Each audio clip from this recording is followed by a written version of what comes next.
Good morning. Dear Medina, Mayor of Lisbon, ladies and gentlemen. It's with great pleasure that I'm here today at Lisbon Investment Summit, and I would like to start by giving you all a warm welcome to our country on behalf of the government. I would like to extend a special greetings to all the business angels, venture capital funds and corporations that have invested in Portuguese startups in the past years. They are the ones I hold responsible for putting Portugal on the top 3 countries with highest rate of business angel investment per GDP, and amongst the top 10 countries with higher total investment made by business angels in 2015. These numbers illustrate that Portugal has in fact been able to create good opportunities and build an amazing network to put the word out. On this process, BETA played a unique role in promoting the entrepreneurship all over the country. And by doing so, they contributed to change mentalities, not only for entrepreneurs and investors in Portugal, but also throughout Europe. I would like to thank them and say congratulations for a job well done.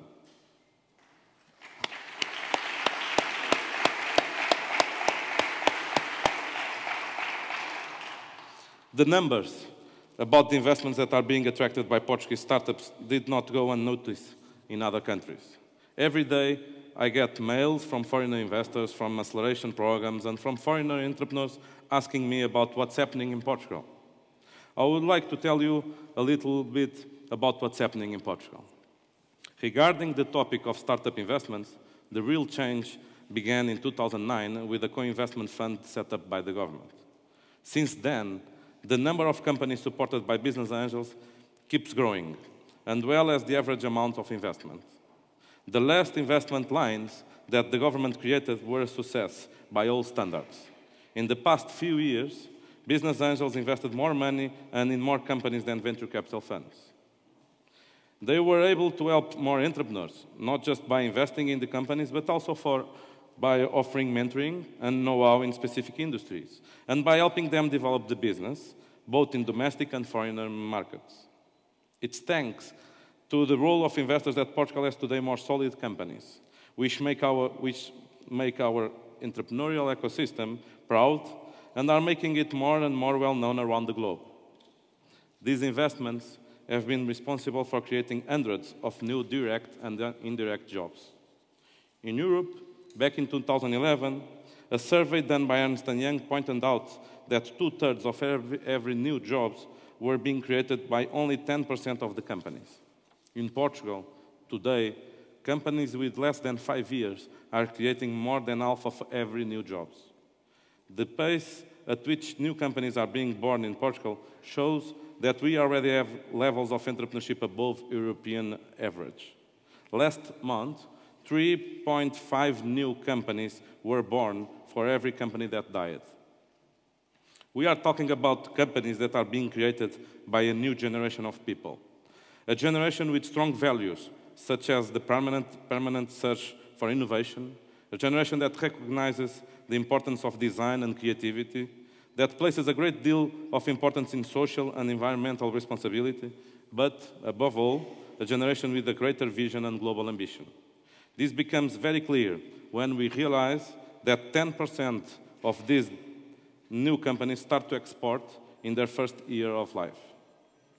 This generation takes a lot of credit for having attracted the major tech event in the world of entrepreneurship to Portugal, the Web Summit, which will be happening in Lisbon at least in the next 3 years. More than 50,000 people from 140 countries are expected in Lisbon, and not only for business people from all sorts of industries, but also for top investors, journalists, consultants, researchers from all around the world. The Web Summit, it's the event where companies from traditional industries go to discover and anticipate the major threats and opportunities that will impact their businesses in the coming years, either in tourism, commerce, or manufacturing industry. But when we discuss the Portuguese entrepreneurial ecosystem, we no longer speak only about startups. A survey presented last November by the European Commission and by Microsoft shows that Portugal has been responsible for 40 scale-ups, meaning companies that raised over $1 million of investment, and that 9 of these have already been bought by large multinational companies. Google and TripAdvisor have been shopping in Lisbon, and that helps to show how relevant Portugal has become in the global map of tech startups. Regarding entrepreneurship, the biggest challenge we face today is to increase the company rates of survival and speed up internationalization process. According to a report released earlier this month by international rating agency Moody's, Portuguese small and medium companies have low survival rates.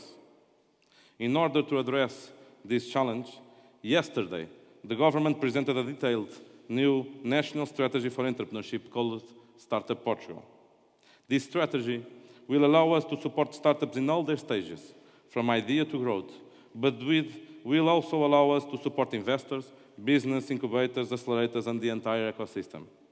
Today, Portugal is a country of entrepreneurs and has a clear and firm strategy to enable them. You can find out more about this strategy in the website, startupportugal.com. But today, I would like to tell you about some of these new measures, the ones that I believe will be more relevant to you. First, the SEED program.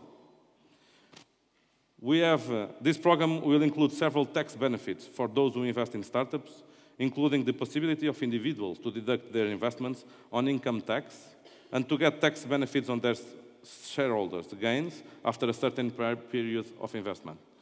The limit is 100K that you can deduct in your individual tax.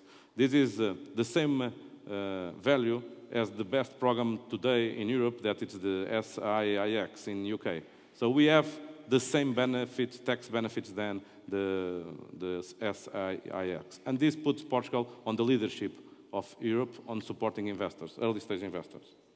Second measure, a national network of business incubators. This will improve the relationship between mentors, advisors, lawyers, accountants, and other professional support, allowing for startups to access all the help they need to survive on their first critical years.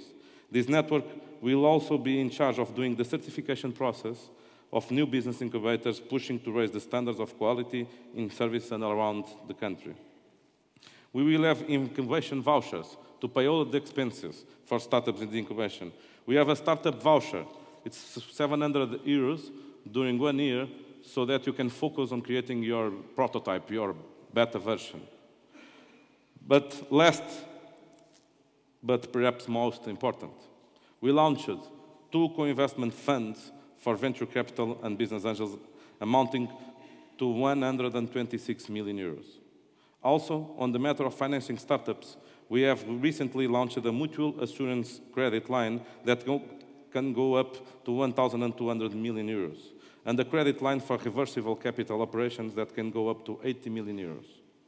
All these initiatives combined represent a total amount of 1,500 million euros to invest in companies. These financial instruments are very innovative when compared to other European countries, and they focus on allowing for smarter, new ways to invest, but also to attract the kind of investment that creates more value than just capital itself. Specifically talking about the co-investment funds for venture capital and business angels, the government is clearly saying that we want to co-invest with the best national and foreign investors, who must bring more than money, also experience and know-how in different industries and in regional markets, in top management, in product development, in marketing and sales, or in business development. When we talk about attracting foreign investment, we want to make it clear that every investment is welcome here, but with these instruments, we are clearly valuing investments that bring knowledge, ambition, and innovation to our companies. In the co-investment fund for business angels, the special purpose vehicles owners can expect a minimum co-investment by the government of 300,000 euros and a maximum of 750,000 euros. The state will co-invest up to 65% of the total amount of the investment. We also introduced some changes in how we certify business angels, and these allow us to select those with a more hands-on approach to management. We want business angels to be the kind of investors who are there for the startup on a regular basis and who share their knowledge with the companies and help them get stronger and more competitive.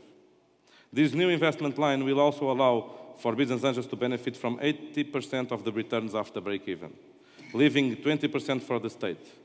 And in the next lines we launch, we are considering to improve these percentages for the business angel. These investment lines are currently open for applications, and both national and foreign investors can apply online. And this, ladies and gentlemen, is just the beginning. By November, when the Web Summit comes to Lisbon, we will be opening another call to co-invest with business angels and venture capital funds with more ambition. For the first time ever, Portugal has a national strategy for entrepreneurship. For the first time, we know that we are a startup country and realize that we have entrepreneurs and startups that can actually compete with the best in the world. So we decided we were going to adapt our laws and regulations to attract the best talent and the best investors in the world. Why the new measures that I just told you about are also some more. With the new measures are also some more. We want to tell the national and the foreign investors that we count on you. No other government in Portugal has ever said this so loud and clear. We hope each one of you will play a special role on this national strategy. Today, I want to say here very clearly that corporate and private investors have been and we want them to continue to be a fundamental part of our growth strategy. This is my challenge to you. Thank you very much.